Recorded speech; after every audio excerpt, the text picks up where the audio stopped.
Good afternoon friends, আমি রান্না করছি আজকে ট্যাংরা মাছ। জিরে ফোড়ন দিয়েছি, কাঁচা লঙ্কা, টমেটো, আর মাছটা আগে থেকে ভেজে রেখেছি। এখন এর মধ্যে ঢেলে দিচ্ছি ট্যাংরা মাছগুলো। আর ট্যাংরা মাছটা না হলুদ, লবণ আর লঙ্কা বাটা দিয়ে ভেজেছি আজকে, বুঝেছ?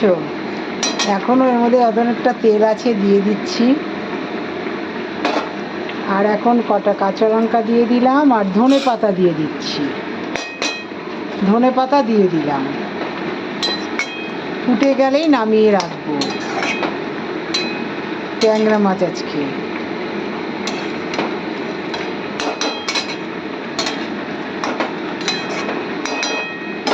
আর এদিকে ভাত হচ্ছে, প্রায় হয়ে গেছে, আর একটু বাকি আছে।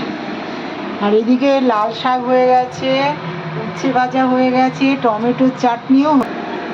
ট্যাংরা মাছটা রান্না কমপ্লিট হয়ে গেছে। আর এদিকে ভাতও হয়ে গেছে। আর লাল শাক দেখো বাদাম দিয়ে করেছি, আর উচ্ছে ভাজা, চাটনি। আর এই রান্নাগুলো দেখো কালকে রয়ে গেছে, কেউ খাওয়ার নেই বাড়িতে। আর এই যে খাসির মাংসটা হচ্ছে, তাহলেই হয়ে যায়। মাংসটা লাস্টে করলাম।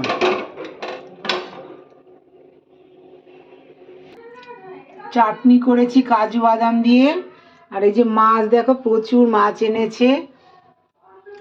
শুধু মাছই রান্না করেছি, টমেটো, কাঁচা লঙ্কা আর কালো জিরে ফোড়ন দিয়ে ট্যাংরা মাছ।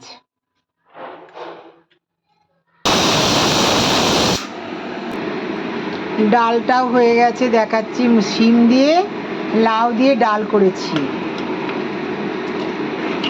এটা এখনো হচ্ছে, আর একটু হবে। ভিডিও বড় হয়ে যাবে বলে তাড়াতাড়ি করে কমপ্লিট করলাম। এইটুকুই আমার ভিডিও, তোমরা দেখে বলো কেমন হয়েছে। আর দিদিটার সঙ্গে থেকো, আর তোমাদের সারাদিনটা ভালো কাটুক। আমিও তোমাদের সঙ্গে থাকবো। রাখছি, বাই।